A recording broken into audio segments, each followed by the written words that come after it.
Hello students, आज हम question number 166 से पढ़ने जा रहे हैं। मॉसबी हम सॉल्व कर रहे हैं और मॉसबी के हम पहुंच चुके हैं क्वेश्चन नंबर 166 में। क्वेश्चन पढ़ते हैं। After a bronchoscopy because of suspected cancer of lung a client develops pleural effusion, what should the nurse conclude is the most likely cause of the pleural effusion. बस थोड़ा सा ध्यान रखिएगा इस question को, इतना कुछ ज़्यादा इंपॉर्टेंट नहीं है। देखिए ये है लंग्स। मान लीजिए पहले जो कैंसरस सेल्स थी वो लंग्स के अंदर थी, लेकिन धीरे धीरे करके अब वो कैंसरस सेल्स एक्सटेंड कर चुकी है प्लूरल स्पेस में भी। ये प्लूरल स्पेस है। अगर यहाँ पर भी वो कैंसरस सेल्स ग्रो कर चुकी हैं तो अब क्या होगा बच्चे, ध्यान से सुनिए।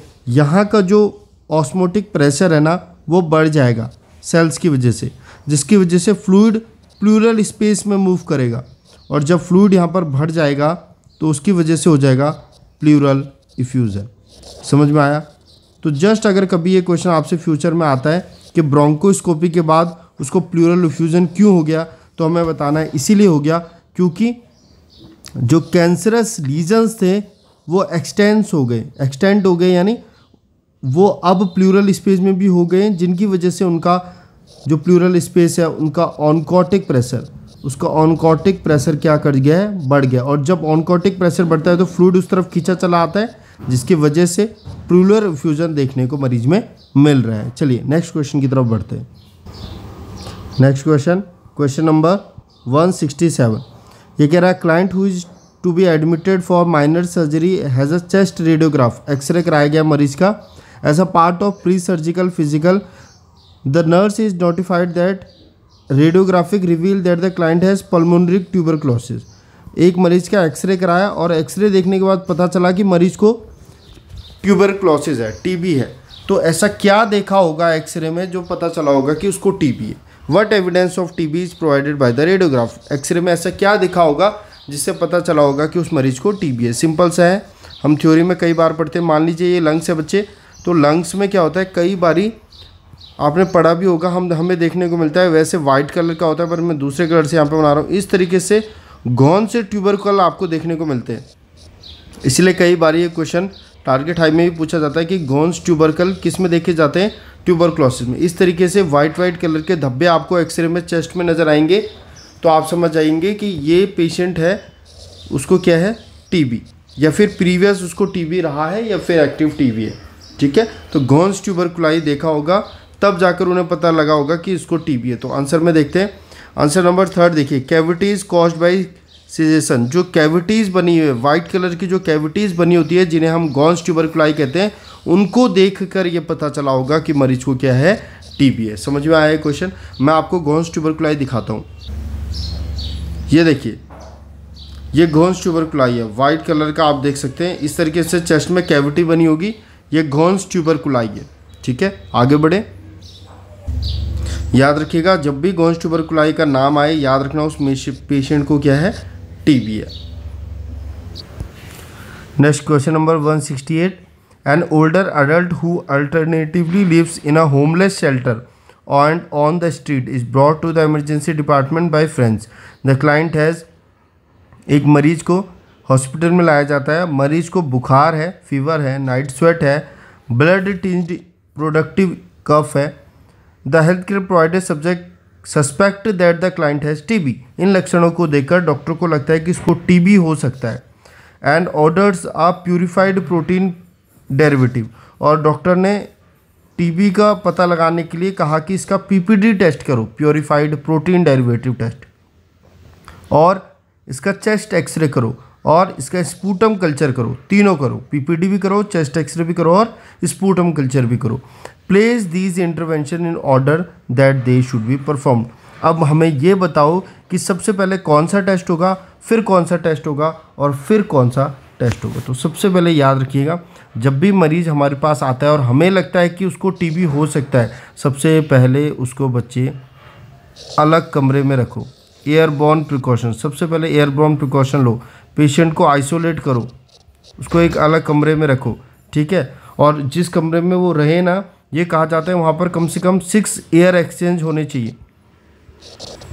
6 एयर एक्सचेंज वहाँ पर होने चाहिए। ठीक है, तो सबसे पहले उसे आइसोलेट करो। दूसरा, उसका चेस्ट एक्सरे करो। पहले पेशेंट को आइसोलेट करो, उसके बाद वहाँ जाकर उसका चेस्ट एक्सरे करो, उसके बाद उस व्यक्ति का पीपीडी टेस्ट करो। पहले चेस्ट एक्सरे करेंगे, फिर पीपीडी टेस्ट करेंगे, ठीक है। पहले एक्सरे करते हैं, फिर पीपीडी टेस्ट करते हैं, फिर स्पूटम करते हैं, फिर स्पूटम टेस्ट करते हैं। पहले एक्सरे करते हैं, फिर पीपीडी करते हैं, फिर स्पूटम करते हैं, और लास्ट में अगर वो पॉजिटिव आ जाएगा तो सरकार को नोटिफाई करते हैं कि ये मरीज़ पॉजिटिव आ गया है। क्या करेंगे, सबसे पहले आइसोलेट करेंगे, फिर एक्सरे, फिर पीपीडी, फिर स्पूटम, और लास्ट में नोटिफाई करेंगे, ठीक है। पीपीडी से क्वेश्चन बनते हैं, वो ध्यान रखना। पीपीडी का जो रिजल्ट आता है वो कितने घंटे के बाद आता है, 48 से 72 घंटे के बाद आता है। ये क्वेश्चन आता है। पीपीडी को परक्यूट टेस्ट भी बोलते हैं, परक्यूट टेस्ट भी बोलते हैं, और इसी को मॉन्टेक्स टेस्ट भी बोलते हैं। मॉन्टेक्स टेस्ट या परक्यूट टेस्ट भी बोलते हैं। इसमें 0.1 ml लेते हैं हम पीपीडी, और उसको किस रूट से डालते हैं, इंट्राडर्मल रूट से डाला जाता है, ठीक है। और फिर जो इंड्यूरेशन आती है, यानी कितना रेडनेस हो रहा है उसके आसपास, उससे हम बताते हैं कि पेशेंट को टीबी है या नहीं, ठीक है। तो अगर 5 mm से ज़्यादा में हम किन लोगों में बोल देते थे पॉजिटिव है, उन मरीजों में जिनकी इम्यूनिटी कमज़ोर है, ठीक है। 5 mm से ज़्यादा में अगर 5 mm से ज़्यादा रेडनेस हो जाए और पेशेंट को HIV है या इम्यूनोसप्रेसिव ड्रग चल रही है, इम्यूनोसप्रेसिव ड्रग, या फिर HIV है, या फिर कीमोथेरेपेटिक ड्रग चल रही है, किसी भी कोई भी ऐसी डिजीज़ जिसमें उसकी इम्यूनिटी कमज़ोर है, उसमें 5 mm से ज़्यादा में ही हम क्या बोल देते हैं, पॉजिटिव। नॉर्मल व्यक्ति में 10 mm, ठीक है। तो ये सारी चीज़ें ध्यान रखिएगा। नेक्स्ट हम बढ़ते हैं क्वेश्चन नंबर 169 की तरफ। और ऊपर वाले क्वेश्चन में बच्चे मैं एक बात बता देता हूँ आपको, चाहे चेस्ट एक्सरे हो, स्पूटम हो, चाहे पीपीडी हो, अगर वो पूछेगा टीबी का कन्फर्मेटरी टेस्ट कौन सा होता है, आंसर क्या आ जाएगा, sputum culture. Confirmatory test for TB, ये क्वेश्चन क्योंकि कई बारी टारगेट हाई वगैरह में पूछ लेता है। कन्फर्मेटरी क्या होता है, टीबी होता है। टीबी का कन्फर्मेटरी क्या होता है, स्पूटम कल्चर होता है, ठीक है। और हम वहाँ पर पैसिव केसेस को ढूंढने के लिए कम्युनिटी में क्या यूज़ करते हैं, ये क्वेश्चन भी है टारगेट हाई में, sputum microscopy. Sputum microscopy use करते हैं केसेस को ढूंढने के लिए, कम्युनिटी में टीबी के केसेस को ढूंढने के लिए। चलिए नेक्स्ट है question number 169। A nurse assess a newly admitted crime diagnosis of TB. Nurse ने एक पेशेंट देखा जिसको टीबी का डायग्नोसिस बना है। What clinical finding support this diagnosis, कौन से लक्षण देखेंगे कि नर्स समझ जाएगी कि हाँ इस मरीज को टीबी होगा। सिंपल सी बात है, टीबी के लक्षण तो आपको कभी नहीं भूलने। मरीज को बहुत ज़्यादा थकावट होगी, फटीग, हिमोपेटाइसिस, यानी कि स्पूटम के साथ क्या आ रहा होगा, खून आ रहा होगा, और नाइट स्वेट। 1, 3 और 4, ये 3 तो आपको याद रखना। टीबी के मरीज को रात में बहुत ज़्यादा पसीने होते हैं, ये एक बहुत इंपॉर्टेंट साइन है कि उसको टीबी है। अच्छा, इसमें वेट लॉस नहीं लिखा हुआ है, लिख लीजिए। वजन का कम होना, रात को बहुत ज़्यादा पसीने होना, उसको बहुत ज़्यादा थकावट लगना, और उसके स्पूटम में खून का आना, ये चारों के चारे चीज़ें किस चीज़ को, तो night sweat, weight loss, fatigue, haemoptysis, ये चारों हमें बताती है कि मरीज को क्या है, टीबी है। और अगर आप उसका एक्सरे देखें तो एक्सरे में क्या मिलना, घोंस ट्यूबरकल का मिलना, ये सारी की सारी चीज़ें हमें क्या बता कि मरीज को टीबी है, ठीक है। टीबी के बारे में और कुछ बातें जान लीजिए जो क्वेश्चन पूछे जाते हैं। इसे बैरोमीटर ऑफ सोशल वेलफेयर भी कहा जाता है, बैरोमीटर ऑफ सोशल वेलफेयर, पहला क्वेश्चन। दूसरा क्वेश्चन, इसको डिजीज़ ऑफ पुअर मैन भी कहा जाता है, डिजीज़ ऑफ पुअर मैन। चलिए थर्ड क्वेश्चन, इसे वाइट प्लेग के नाम से भी जाना जाता है, वाइट प्लेग के नाम से। Fourth question, TB Mycobacterium tuberculosis की वजह से होता है। ये माइकोबैक्टीरियम ट्यूबरकुलाई, माइकोबैक्टीरियम ट्यूबरकुलाई से होता है। और ये माइकोबैक्टीरियम ट्यूबरकुलाई कैसा बैक्टीरिया होता है, एसिड फास्ट बैक्टीरिया। ये क्वेश्चन भी आया हुआ है, यो एसिड फास्ट बेसिलाई होता है, याद रखिएगा। ये क्वेश्चन और ऊपर वाले 3 क्वेश्चन। नेक्स्ट, काऊ से जो टीबी होती है बच्चों, उसे क्या कहते हैं बताइए, कहाँ बताओ यहाँ पर। काऊ से जो टीबी होती है उसको कहते हैं बोवाइन टीबी, तो ये भी अपने नोट्स में याद रखिएगा। बोवाइन टीबी मिल्क से फैलती है काऊ के, ठीक है। और टीबी फैलता कैसे है, एयरबॉर्न रूट से फैलता है, टीबी एयरबोर्न रूट से फैलता है, इसीलिए एयरबोर्न प्रिकॉशन लेना होता है। और लास्ट क्वेश्चन, इसके लिए जो हम टेस्ट करते हैं उसे हम क्या कहते हैं, टीबी के लिए जो टेस्ट करते हैं उसे मॉन्टेक्स टेस्ट, परगुड टेस्ट तो मॉन्टेक्स टेस्ट या परगुड टेस्ट कहते हैं। 48 से 72 घंटे में इसका रिजल्ट आता है। ये सारे क्वेश्चन टीबी से बनने वाले हैं, याद रखिएगा। बढ़ते हैं नेक्स्ट क्वेश्चन की तरफ। क्वेश्चन नंबर 170 ईजी है, बहुत ज़्यादा ईजी है। A client who is taking rifampicin एक मरीज ले रहा है, नर्स को बताता है कि मेरा पेशाब लाल रंग का हो गया है। My urine looks orange, what should the nurse do. Nurse उस व्यक्ति को क्या बताएगी। एक व्यक्ति जो रिफैम्सिन ले रहा है, नर्स को बताता है कि मेरा यूरिन रेड कलर का हो गया है, मैं क्या करूँ। तो नर्स वापस उसे क्या बताएगी, नर्स उसे बताएगी कि यह एक्सपेक्टेड है। एक्सप्लेन दिस इज़ एक्सपेक्टेड, यानी कि ये नॉर्मल है। याद रखिएगा बच्चे, यूरिन का कलर कब चेंज होगा, जब भी कोई रिफैम्सिन लेता है। ये क्वेश्चन बहुत फेमस है। जब भी कोई रिफैम्सिन लेता है तो यूरिन का कलर कैसा हो जाता है, यूरिन रेड ऑरेंज कलर का हो जाता है। रेड ऑरेंज कलर यूरिन हो जाता है। ये अपने आप में एक बहुत इंपॉर्टेंट क्वेश्चन है। यूरिन में आप याद रखिएगा नाइट्रोफ्रुंटोइन एक ड्रग होती है, जो किसकी ड्रग ऑफ चॉइस होती है बच्चे, यूटीआई की। यूटीआई की ड्रग ऑफ चॉइस नाइट्रोफ्रुंटोइन से हो जाता है ब्राउन कलर यूरिन, ये याद रखिएगा। एक ड्रग होती है क्लोफाजिमिन ड्रग से पिंक कलर यूरिन हो जाता है, ये याद रखिएगा, पिंक कलर यूरिन। एक ड्रग होती है पायरिडियम एक ड्रग होती है बच्चे, जो कि ब्लैडर एनाल्जेसिक होती है। ब्लैडर से रिलेटेड जो दर्द होते हैं उसके लिए दी जाती है, ब्लैडर एनाल्जेसिक होती है पायरिडियम। इससे ऑरेंज कलर का यूरिन हो जाता है, ये याद रखिएगा, ऑरेंज कलर यूरिन। और एक और मैं आपको बता देता हूँ, अगर किसी को भी यूटीआई है, यूरिन ट्रैक्ट इन्फेक्शन, तो उसमें क्लाउडी यूरिन आता है, ये याद रखिएगा। इतने सारे क्वेश्चन बनते हैं कलर ऑफ यूरिन से।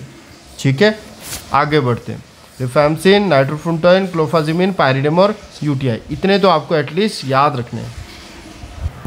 तो याद रखना बच्चे, जब भी रिफैम्सिन आए, अगर रिफैम्सिन से कोई मरीज बोल रहा है कि मेरा यूरिन ऑरेंज कलर का हो गया है, तो नर्स को उसको समझाना है कि ये नॉर्मल है, ये दवाई लेने के साथ आपका यूरिन ऑरेंज कलर का होगा ही होगा। ठीक है, नॉर्मल है, तो एक्सप्लेन करना है कि ये एक्सपेक्टेड है। नेक्स्ट 171 क्वेश्चन पे चलते हैं। क्वेश्चन नंबर 171 क्या कह रहा है, what must the nurse determine before discontinuing airborne precaution. एक मरीज है जिसको टीबी है, और नर्स कब ये समझ जाएगी कि अब इसको आइसोलेट यानी अलग रखने की ज़रूरत या फिर एयरबोर्न प्रिकॉशन की ज़रूरत अब इस मरीज में नहीं है, कब ये नर्स समझ जाएगी। याद रखना बच्चे, जिस दिन आप उसका स्पूटम कल्चर करो और उसके स्पूटम में माइकोबैक्टीरियम ट्यूबरकुलाई मिलना बंद हो जाए, उस दिन याद रखना, जिस दिन स्पूटम से माइकोबैक्टीरियम ट्यूबरकुलाई गायब हो जाएंगे या नहीं रहेंगे, उस दिन उसको एयरबोर्न प्रिकॉशन की नीड भी नहीं रहेगी। हिंदी में याद रखिएगा। इसीलिए sputum is free of acid fast bacteria. जब भी उसके स्पूटम में एसिड फास्ट बैक्टीरिया, मैंने बताया था माइकोबैक्टीरियम ट्यूबरकुलाई कैसा होता है, एसिड फास्ट बैक्टीरिया होता है, जब ये स्पूटम से गायब हो जाए, समझ जाओ अब उसको आइसोलेट रखने की ज़रूरत नहीं है, अब उसको एयरबोर्न प्रिकॉशन की ज़रूरत नहीं है। तो आंसर क्या जाएगा, आंसर जाएगा option number 3, sputum is free of acid fast bacteria. Next question 172। Next question पढ़िए, question number 173। A client has laryngectomy, client का लैरिंजेक्टमी किया हुआ है, and radial neck dissection for cancer of larynx. यानी कि आप सिर्फ क्वेश्चन से, जब भी आप पढ़ते हैं ना ऐसे बड़े क्वेश्चन, तो बच्चे ऐसे टर्मिनोलॉजी से घबराइए मत करिए, आप सिर्फ देखिए कि उसके नेक में कोई सर्जरी हुई है। 2 tubes from the area of the incision are connected to portable wound drainage system. यहाँ से 2 ट्यूब भी उन्होंने अटैच किया हुआ है। Inspection of the neck reveals moderate oedema, ये मेन है हमारे लिए कि आप जब उसका नेक देखते हो तो आप वहाँ पर पाते हो कि वहाँ पर मॉडरेट एडिमा हो रखा है, सूजन हो रखी है। Even though the drainage system are functioning, drainage system यहाँ से ट्यूब निकाल के ड्रेनेज किया जा रहा है, ये ड्रेनेज काम कर रहा है, फिर भी उसके नेक में आपको क्या देखने को मिल रहा है, एडिमा देखने को मिल रहा है। For which clinical indicator should the nurse assess the client. अब आप जानते हो कि उसकी गले में एडिमा नज़र आ रहा है, तो अब आप किस चीज़ के लिए मरीज में देखोगे, क्रैकल्स। देखो, जब भी कहीं पर फ्लूइड भरता है तो उस समय पे क्रैकल्स देखा जाता है, ठीक है, तो क्रैकल्स तो इसका उत्तर नहीं होगा। गैग रिफ्लेक्स हम कब देखते हैं बच्चे? ये सर्जरी के बाद, कोई भी प्रोसीजर या सर्जरी के बाद हम गैग रिफ्लेक्स देखते हैं, तभी खाना देते हैं। और गैग रिफ्लेक्स के लिए कौन से क्रेनियल नर्व रिस्पॉन्सिबल होते हैं? 9th and 10th। ये क्वेश्चन भी पूछा जाता है। अच्छा, क्लाउडी ड्रेनेज हमेशा कब आता है? जब इन्फेक्शन होता है। जब इन्फेक्शन होगा तो क्लाउडी ड्रेनेज आएगा।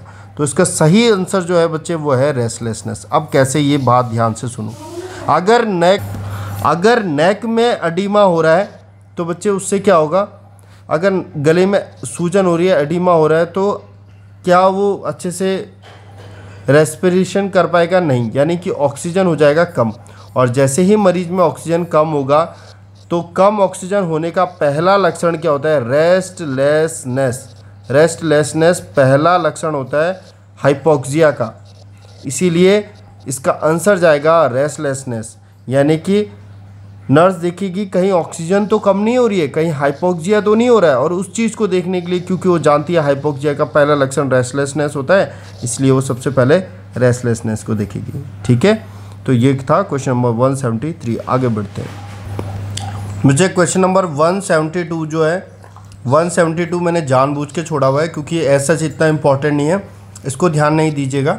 173 मौजवी में ऐसे बहुत सारे क्वेश्चन हैं जो इतने इंपॉर्टेंट नहीं है, हम उनको छोड़ते हुए चलेंगे, है ना। 173 अब मैंने बता चुका है, 174 स्टार्ट करते हैं। चलिए बच्चों, question number 174। What should the nurse include in plan of a care for a client who just had a total laryngectomy. एक मरीज की टोटल लैरिंजेक्टमी हुई है, तो अब नर्स को क्या करना चाहिए? ठीक है, इंक्लूड प्लान ऑफ केयर। क्या प्लान ऑफ केयर करना चाहिए?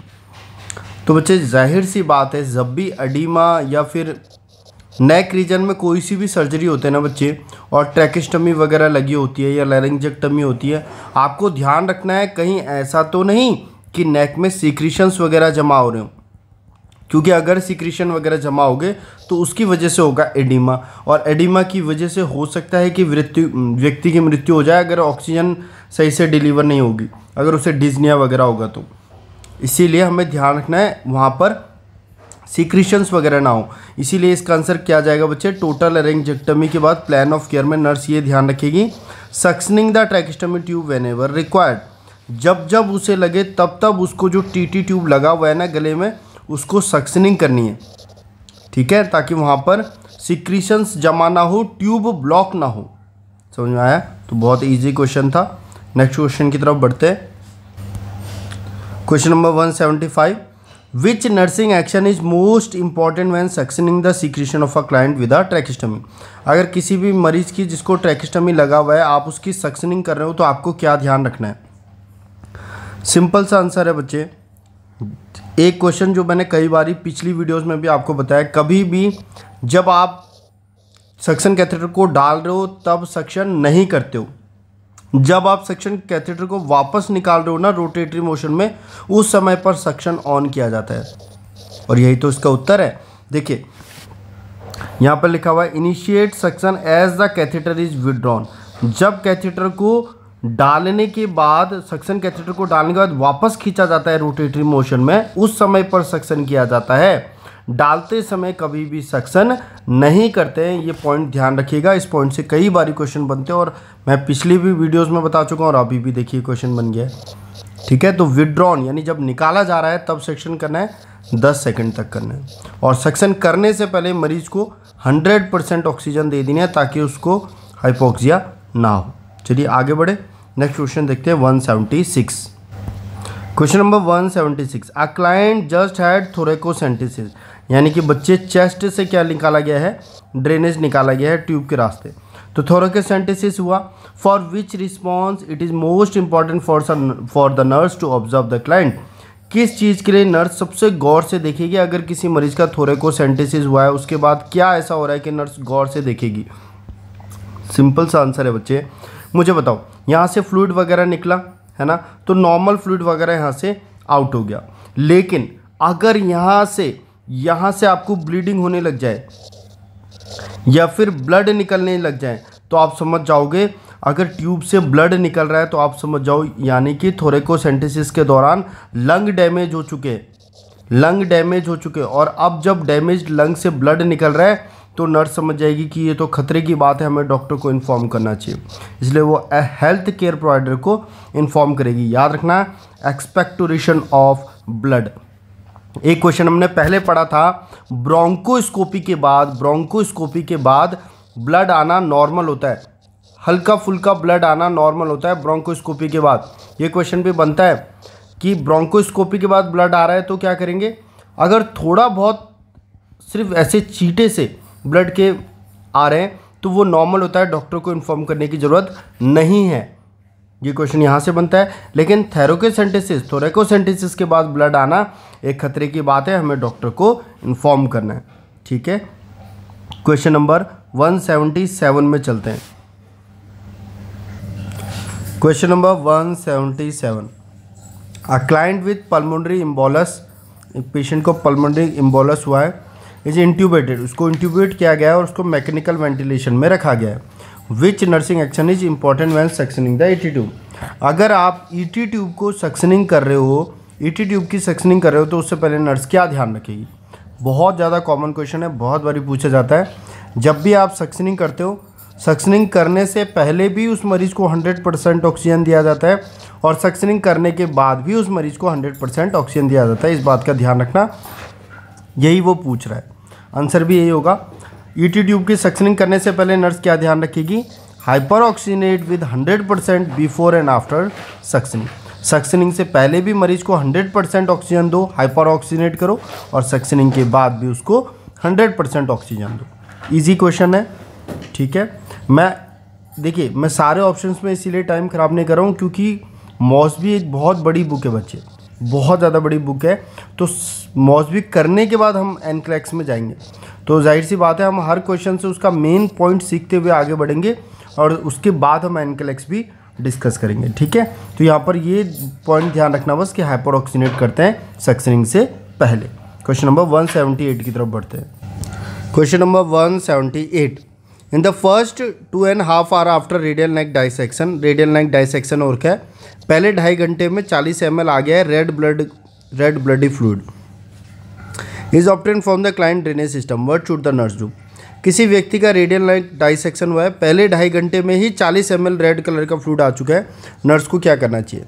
मेरी बात सुनिए, इसमें ये कहा जाता है कि रेडियल नेक डाइसेक्शन के बाद 24 घंटे में 80 से 120 ml का फ्लूइड आता है, 24 घंटे में। तो 2.5 घंटे में ही 40 आ जाना खतरे की बात है, इसीलिए वाइटल साइन लो और डॉक्टर को इन्फॉर्म करो। ठीक है, 2 काम करेंगे सिर्फ, बस इतना ही। इस क्वेश्चन में ज़्यादा डीप घुसने की ज़रूरत नहीं है। नेक्स्ट क्वेश्चन नंबर 179 की तरफ बढ़ते हैं। क्वेश्चन नंबर 179 बहुत इजी है। The nurse should refer a client to the pulmonary clinic for suspected TB. मरीज को सस्पेक्टेड टीबी है कि टीबी हो सकता है। What clinical indicator reported during the initial client interview. मरीज इंटरव्यू के दौरान क्या बताएगा कि उसको क्या क्या दिक्कतें होती है। तो बताओ, टीबी वाले व्यक्ति में मैं आपको पहले ही बता चुका हूँ, सबसे इंपॉर्टेंट है नाइट स्वेट, उसको रात को पसीने होते हैं, और हेमोपेटाइसिस। आंसर इनमें से ये 2 जाएंगे। ठीक है, हेमोपेटाइसिस होगा मरीज को, नाइट स्वेट होगा, घोंस ट्यूबरकुलाई देखने को मिलेंगी, वेट लॉस होगा, तो आपको वेट लॉस भी नज़र आएगा, है ना। टीबी से बनने वाले क्वेश्चन हम डिस्कस कर चुके हैं, तो यहाँ पर हेमोपेटाइसिस और night sweat. Next question number 180। Question number 180 में कह रहा है, a nurse must administer streptomycin 1 gram. Nurse को मरीज को कितना देना है, 1 ग्राम देना है। ठीक है, क्लाइंट विद ट्यूबरक्लोसिस, जिस मरीज को टीबी है उसको स्ट्रेप्टोमाइसिन 1 ग्राम देने को बोला गया है नर्स को। द वायल कंटेन 500 mg पर ml, और वायल में कितना लिखा हुआ है कि एक वायल में 500 mg पर ml है। How much solution must the nurse administer, कितना नर्स को एडमिनिस्टर करना है। तो जब भी ये क्वेश्चन आते हैं बच्चे, जब भी ये क्वेश्चन आते हैं, आपको याद है एक फॉर्मूला होता है हमारे पास, डिज़ायर डिवाइडेड बाई हैव, यानी मरीज को कितना देना है और आपके पास कितना है, मल्टीप्लाई बाई कितने ml में वो डिजॉल्व्ड है। ठीक है, ये सिंपल सा क्वेश्चन है। तो बताओ, डिज़ायर यानी देना कितना है, 1 ग्राम, 1 ग्राम यानी कि 1000 मिलीग्राम। ठीक है, और हैव हमारे पास कितना है, 500 मिलीग्राम, पर ml, यानी कितने में डिजॉल्व है, 1 ml में, तो मल्टीप्लाई बाई 1। 0 से 0 कटा, 0 से 0 कटा, 5 2 जा 10, 2 1 जा 2, आंसर कितना आएगा 2। तो इसका आंसर कितना आ जाएगा 2। ठीक है, समझ में आया, तो 2 ml हो जाएगा आंसर। ठीक है, क्वेश्चन नंबर 181, ये कह रहा है which intervention should the nurse implement to help prevent atelectasis.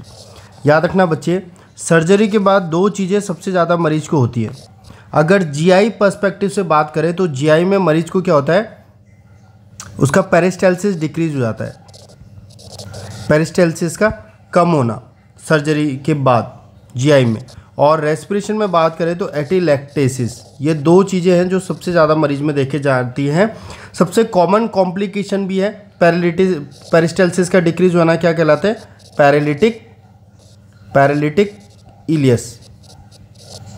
Paralytic iliacus और एटिलेक्टेसिस हो जाना सबसे कॉमन होता है सर्जरी के बाद।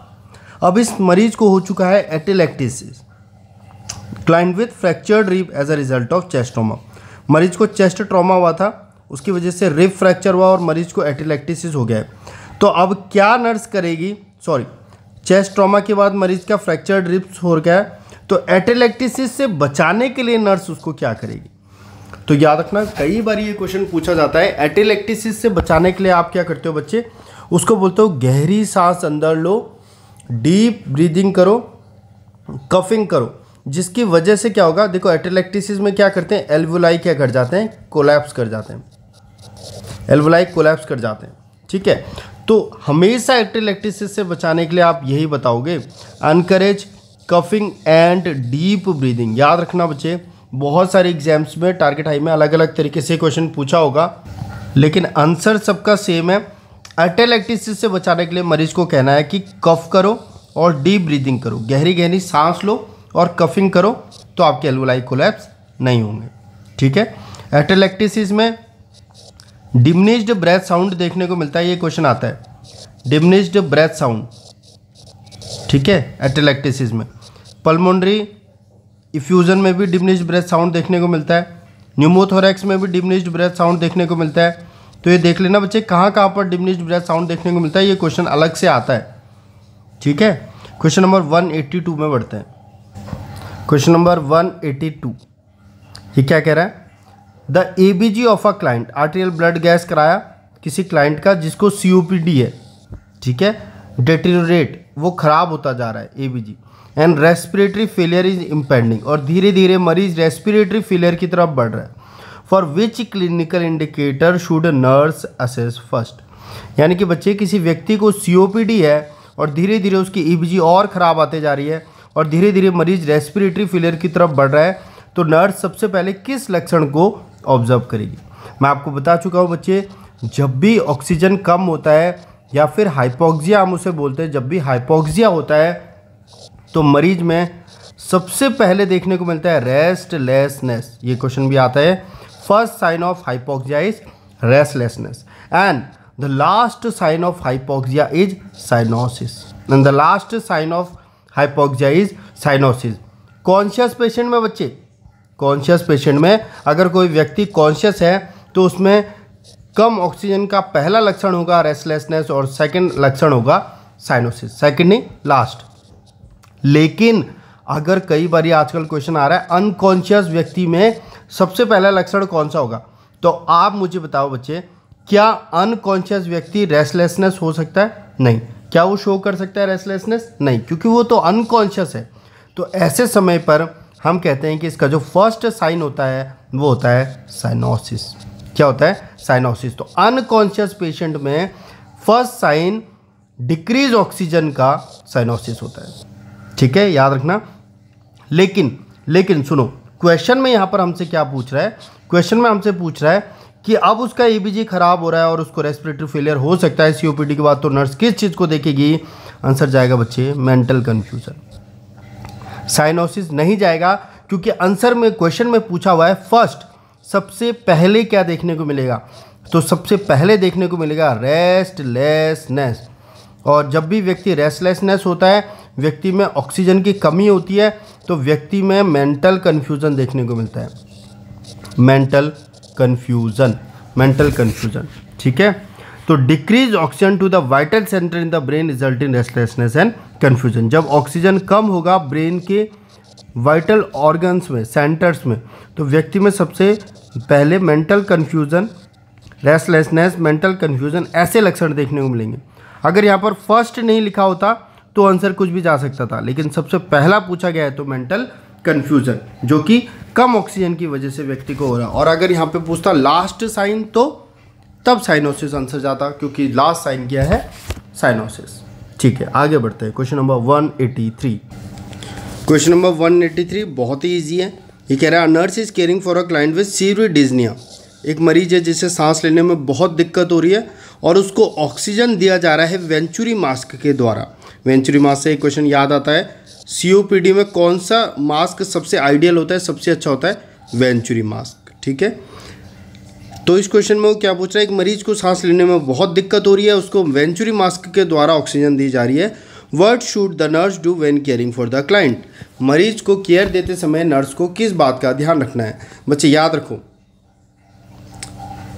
assess frequently for nasal drying, keep the mask tight against the face, monitor oxygen saturation level when eating, set the oxygen flow rate at the highest setting possible। Answer जाएगा बच्चे monitor oxygen saturation level when eating. याद रखें, जब वो व्यक्ति, अभी तो व्यक्ति ने मास्क पहना हुआ है, लेकिन व्यक्ति जब खाना खाएगा उस समय पर वो मास्क नहीं पहन सकता, उसको मास्क उतारना पड़ेगा। और जब वो खाना खाने के लिए मास्क उतारेगा उस दौरान हो सकता है कि उसका सैचुरेशन क्या कर जाए, कम कर जाए।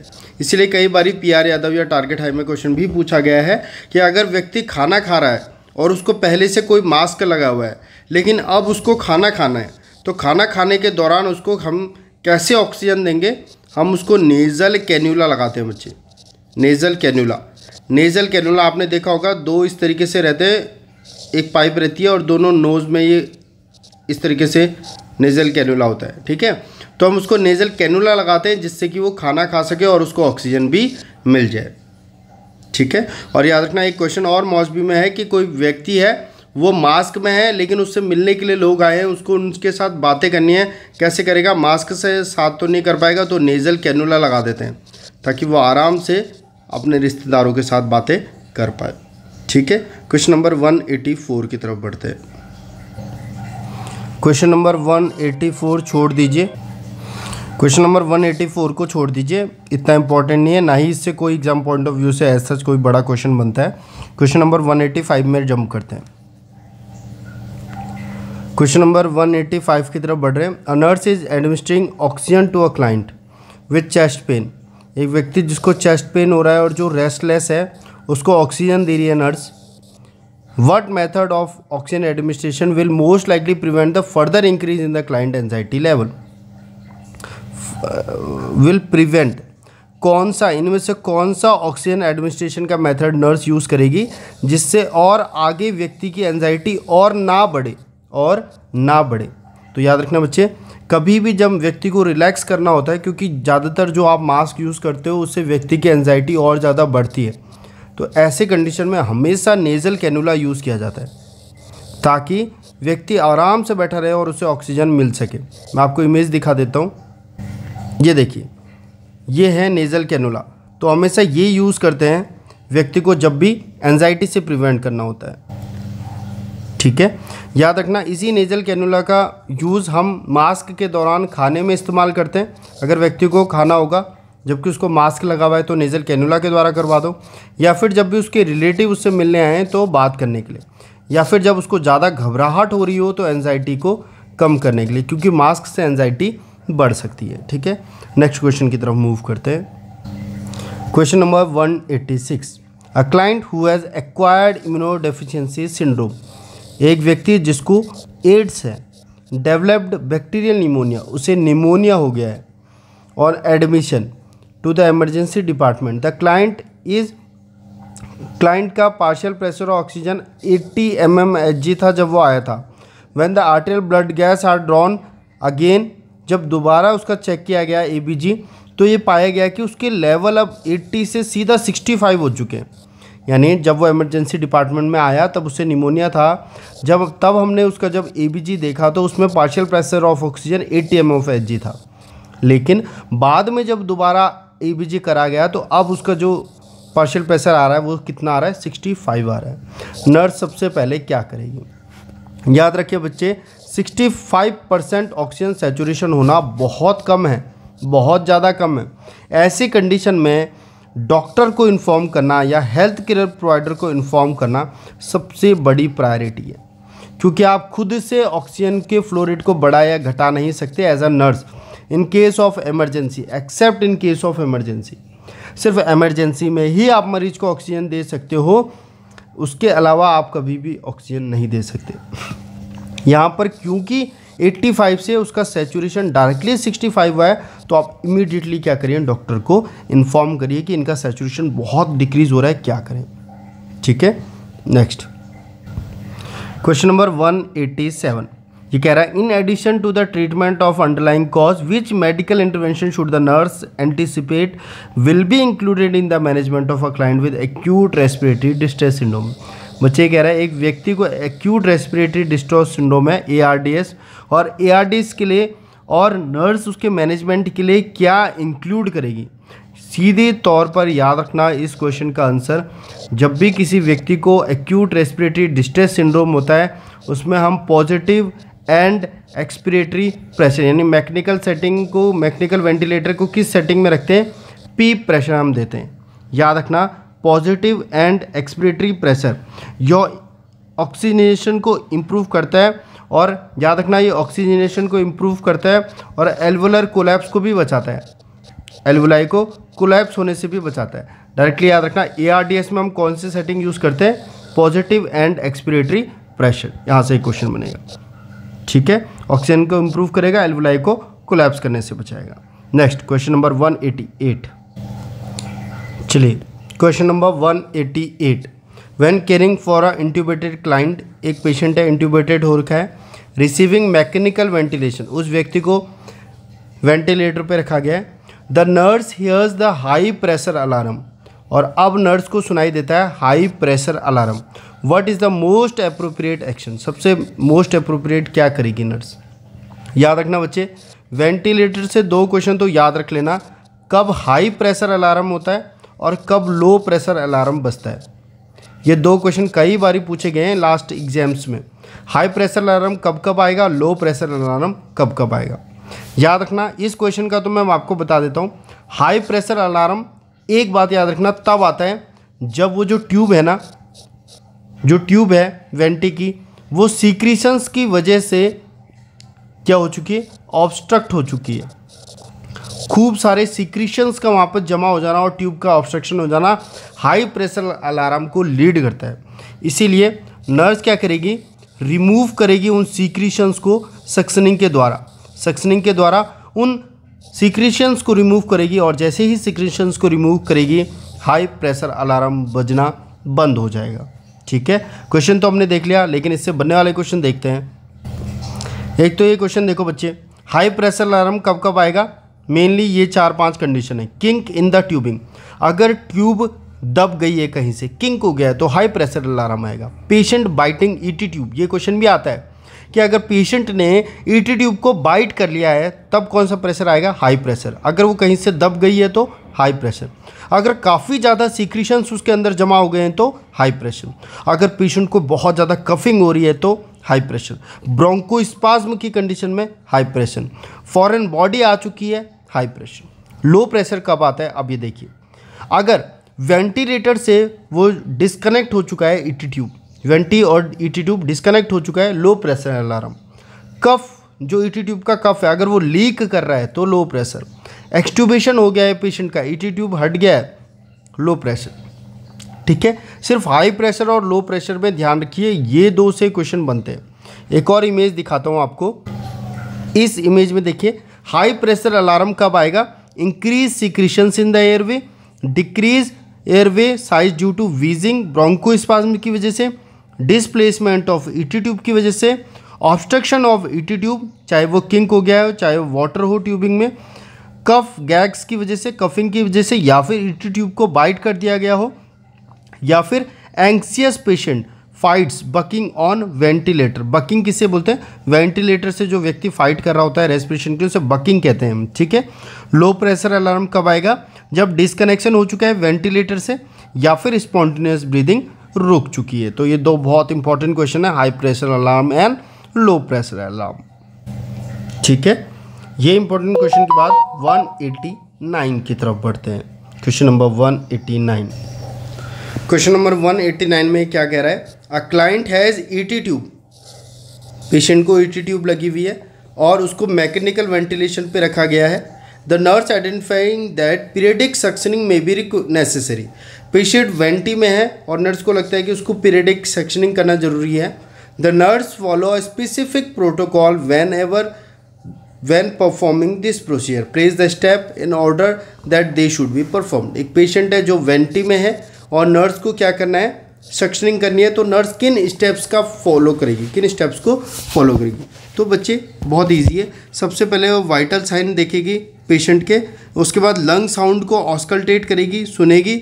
उसके बाद मरीज को पहले 100% ऑक्सीजन देगी, उसके बाद 10 सेकंड के लिए सक्शनिंग करेगी। वो भी कब करेगी? जब कैथेटर को वापस निकाल रहे हूँ, ठीक है। और लास्ट में rotate the catheter during it withdrawal. और जब भी आप कैथेटर को वापस निकालते हो तो रोटेटरी मोशन में निकालते हो और 10 सेकंड तक सक्शनिंग करते हो और डालते समय कभी भी सक्शनिंग को ऑन नहीं करते हो। तो ये 5-6 क्वेश्चन थे, इनका आंसर होगा 1, 2, 3, 4 और 5। सबसे पहले वाइटल साइन लेंगे, लंग साउंड देखेंगे, हाइपरऑक्सीनेट करेंगे, 10 सेकंड तक सक्शनिंग करेंगे और रोटेटरी मोशन में उसको बाहर निकालेंगे, ठीक है। और उसी समय सक्शनिंग ऑन करेंगे। अब बच्चे देखो, क्वेश्चन नंबर 190 करने की ज़रूरत नहीं है, क्वेश्चन नंबर 191 करने की ज़रूरत नहीं है, ठीक है। तो इसी के साथ हमारा क्या ख़त्म हो जाता है? हमारा रेस्पिरेटरी ख़त्म हो जाता है। नेक्स्ट जो हमारा टारगेट है वो है जीआई। तो यहाँ तक रेस्पिरेटरी ख़त्म हो चुकी है। सारी प्रीवियस वीडियोस देख लीजिएगा और धीरे धीरे मेरे साथ मॉस सॉल्व करिएगा। मॉस सॉल्व करने के बाद हम एनक्लेक्स में जाएंगे। होपफुली आपको हिंदी में इतने आसान तरीके से ये लेक्चर समझ में आ रहे होंगे। कोई भी प्रॉब्लम होती है, कोई भी दिक्कत होती है, आप मुझे कमेंट्स में बताइए, है ना। और अपने रिव्यूज़ भी देते रहिए कि आपको क्लासेस कैसी लग रही है। Thank you.